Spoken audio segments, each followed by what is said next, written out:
नमस्कार दोस्तों, मैं रोहित स्वागत करता हूं आपके अपने अल्फा टेक एजुकेशन पॉइंट में। आज उत्तर प्रदेश के एग्जाम्स की तैयारी शुरू कर दी है मैंने और आपको संडे को मैराथन मिलने वाला है करंट अफेयर का। और हर एक महीने का 3 संडे आएगा और तीनों संडे पे पिछले 3 महीनों का मैराथन लेके आऊंगा मैं। वो करंट अफेयर में पूरे महीने का रहेगा। और फिलहाल मैं उत्तर प्रदेश के प्रैक्टिस सेट उत्तर प्रदेश का जीएस पढ़ाने जा रहा हूं। मैं उत्तर प्रदेश के जीएस को आप लोग ऐसे पढ़िए जैसे कि आपका अपकमिंग क्वेश्चन यहाँ से 1-2 तो बन ही जाएगा, पहली बात। और वीडियो मैं छोटा बना रहा हूँ इसलिए क्योंकि 10 क्वेश्चन करके मैं बहुत सारी वीडियो बनाऊंगा, 10 क्वेश्चन करके। तो वीडियो को पूरा देखिएगा, 10 क्वेश्चन को सॉल्व करिएगा। कितने क्वेश्चन सही होते हैं मुझे बताइएगा, कमेंट बॉक्स में करिएगा। चलते हैं बिना देर किए क्वेश्चंस को स्टार्ट करते हैं। क्वेश्चन पहला ही है, सारा क्वेश्चन आपका उत्तर प्रदेश से रिलेटेड है क्योंकि उत्तर प्रदेश के जीएस से क्वेश्चन है। क्वेश्चन को पढ़िए ध्यान से। उत्तर प्रदेश में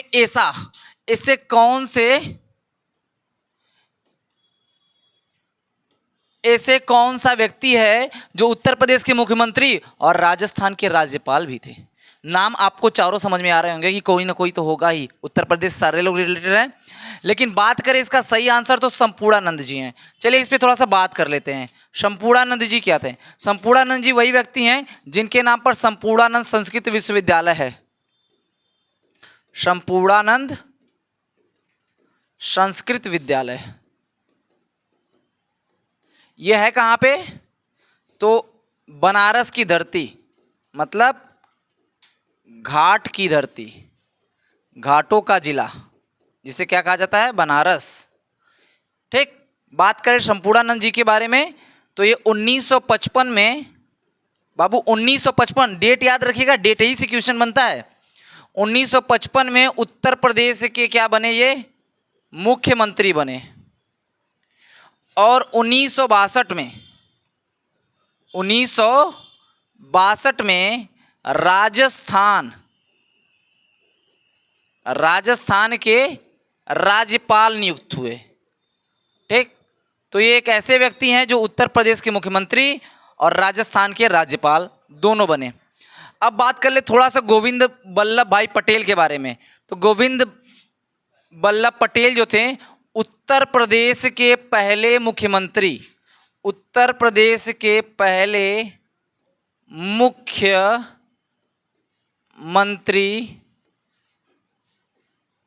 बने। तो इतनी बातें आपको एक क्वेश्चन से मिलती हैं। कृपया इसे स्क्रीनशॉट लेने के माध्यम से या फिर जैसे भी इसको नोट कर लीजिए, क्योंकि ये सारे क्वेश्चंस आपके अपकमिंग परीक्षाओं से क्वेश्चन बनाने के काम आएंगे। अच्छा, एक बात तो ये हो गई। दूसरी बात करते हैं कि क्वेश्चन को ना केवल पढ़िए बल्कि इसका रिवीजन भी करिए। पहले आंसर आप दीजिए, फिर आंसर का जो फीडबैक होगा मैं दूंगा। ठीक। चलते हैं अगले क्वेश्चन की तरफ। चलिए, क्वेश्चन है आपका, उत्तर प्रदेश में एल्युमिनियम का कारखाना कहाँ स्थित है? राजपुरा, चित्रकूट, नरौरा, बुलंदशहर, बरन, बुलंदशहर, रेणुकूट, मिर्जापुर। बाबू सही आंसर तो आपका रेणुकूट है, लेकिन रेणुकूट मिर्जापुर में नहीं है। तो रेणुकूट है कहां? रेणुकूट है आपका सोनभद्र में। कहां पर है? रेणुकूट आपका है सोनभद्र में।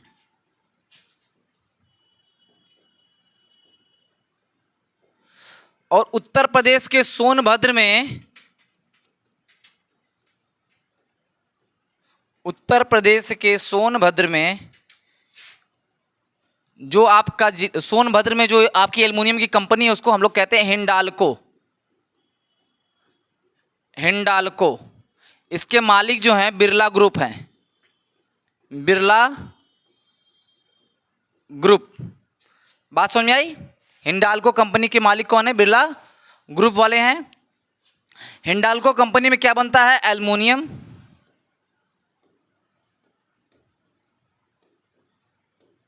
एल्युमिनियम बनता है। इसको बॉक्साइट से, बॉक्साइट इसका अयस्क होता है, बॉक्साइट से एल्युमिनियम की चादर बनाई जाती है। बात समझ में आई? बॉक्साइट से एल्युमिनियम की क्या बनाई जाती है? चादर बनाई जाती है। चलो सोनभद्र के बारे में बात कर लेते हैं। सोनभद्र सोन नदी के तट पर बसा हुआ है। सोन नदी की एक सहायक नदी है रिहंद, जिस पर रिहंद बांध है। सोनभद्र 4 राज्यों से सीमा बनाता है, एक एमपी, एक बिहार,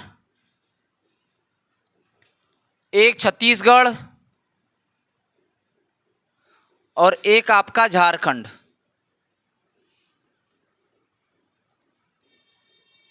ठीक है, इतनी बातें आपको नोट करनी है इससे।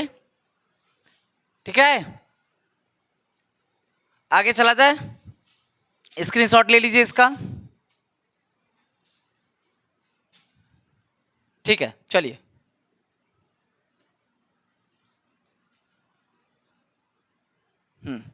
अगला बेहतरीन क्वेश्चन है, सम्राट अकबर ने अपने नवरत्नों में से किसे कविराज की उपाधि दी थी? कविराज की उपाधि किसे दी थी? चलिए, बहुत इंपॉर्टेंट क्वेश्चन है, इसका सही आंसर आप लोग दीजिए। हाँ, आप लोगों ने दे भी दिया होगा, मुझे पता है, सही आंसर भी होगा। देखते हैं, इसका सही आंसर है बीरबल। तो थोड़ा बीरबल जी के बारे में बात कर लिया जाए। जी, बीरबल जी थे, बीरबल, इनका जो जन्म हुआ था सिंधी जिला, ये उत्तर प्रदेश में नहीं पड़ता है, ये पड़ता है कहाँ? एमपी में। जन्म जो इनका हुआ था 1528 में हुआ। ठीक, बचपन का नाम, मतलब इनका पुराना नाम, वास्तविक नाम पूछता है महेश दास। क्या नाम था? महेश दास। अकबर ने इनको एक उपाधि दी थी, एक और नाम दिया था, कविराज को छोड़ के एक और उपाधि दी थी, राजा बीरबल। क्या बुलाते थे? राजा बीरबल। क्या बुलाते थे? राजा बीरबल बुलाते थे। और एक बात आपको बता दे कि बीरबल की जो मृत्यु हुई थी ये 1586 में। आज ये जगह जहाँ पे इनकी मृत्यु हुई थी वो पड़ता है पाकिस्तान में। यूसुफ जई नाम की एक जनजाति है, यूसुफ जई नाम की जनजाति के खिलाफ अभियान कर रहे थे जिसमें इनकी मृत्यु हो गई। यूसुफ जई नाम की जनजाति, जिसमें मलाला नाम आता है, यूसुफ जई मलाला, जिनको सन 2016 में क्या मिला था? नोबेल मिला था। ठीक, शांति के क्षेत्र में। और इसी 2016 में ही आपके कैलाश सत्यार्थी को भी नोबेल मिला था।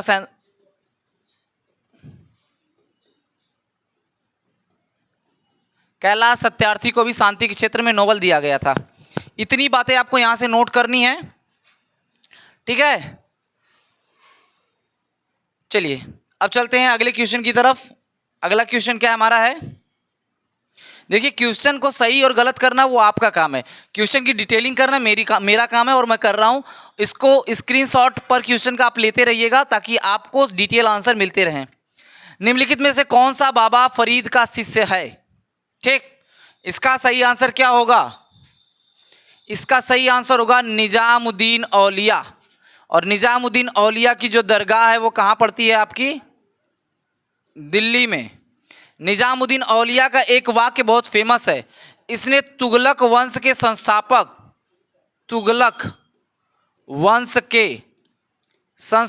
जो थे, कौन था? गयासुद्दीन तुगलक।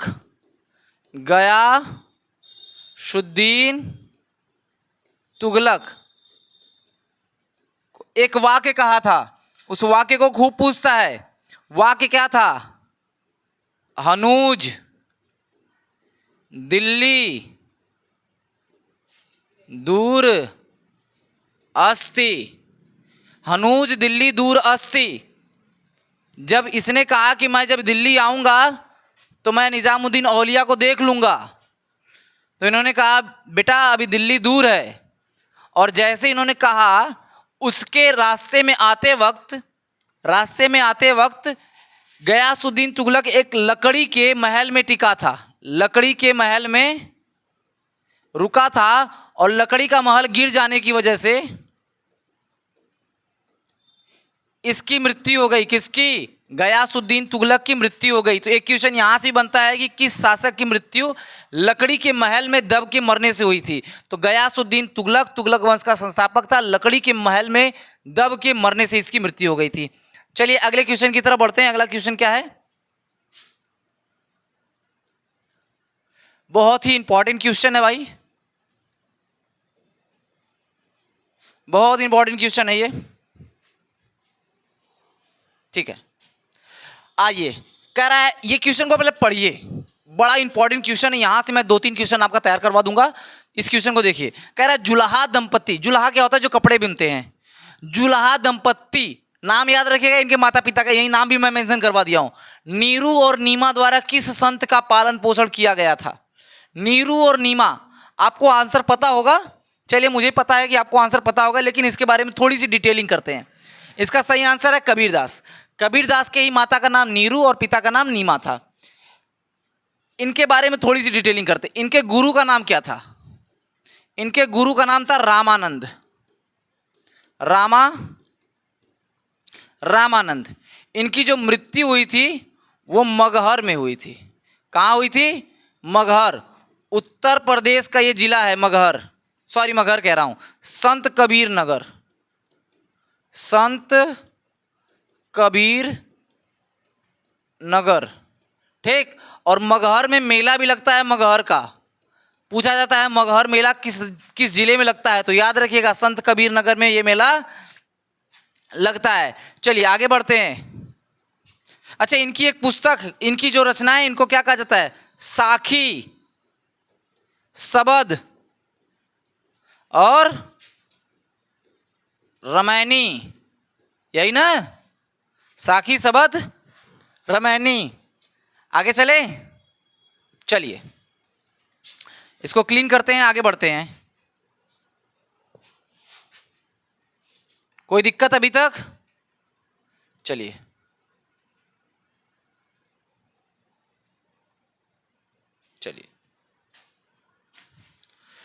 प्रसिद्ध कविवर तुलसीदास का जन्म उत्तर प्रदेश के किस गांव में हुआ था।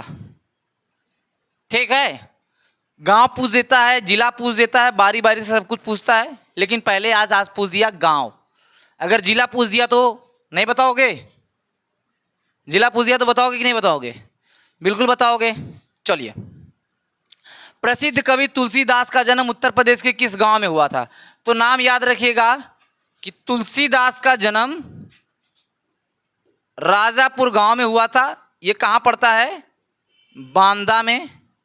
ठीक, और ये सबसे ज्यादा पूछता है कि किस राजा के समकालीन थे, किस राजा के समकालीन थे बाबू ये, तो ये थे आपके अकबर के समकालीन, अकबर के समकालीन। अकबर का टाइम पीरियड 1556 से लेके 1607 तक माना जाता है। ठीक है, अच्छा एक क्वेश्चन छोटा सा आप लोग के लिए दे रहा हूं। अकबर ने एक धर्म चलाया था, दीन ए इलाही, दीन ए इलाही। ये किस सन में चलाया था, ठीक है, ये आपको बताना है। चलिए आगे चला जाए क्वेश्चन में। ये अंतिम क्वेश्चन है आपका, ठीक है, ये अंतिम क्वेश्चन है। वीरवर मंगल पांडे का जन्म उत्तर प्रदेश के किस गांव में हुआ था। आपके सामने 4 ऑप्शन है, छपरा, चित्रकूट, चट्टूचक एवं नौगा। तो पहली बात तो ये समझ लीजिए छपरा बलिया में नहीं है। ठीक, इनका जन्म तो बलिया में हुआ था,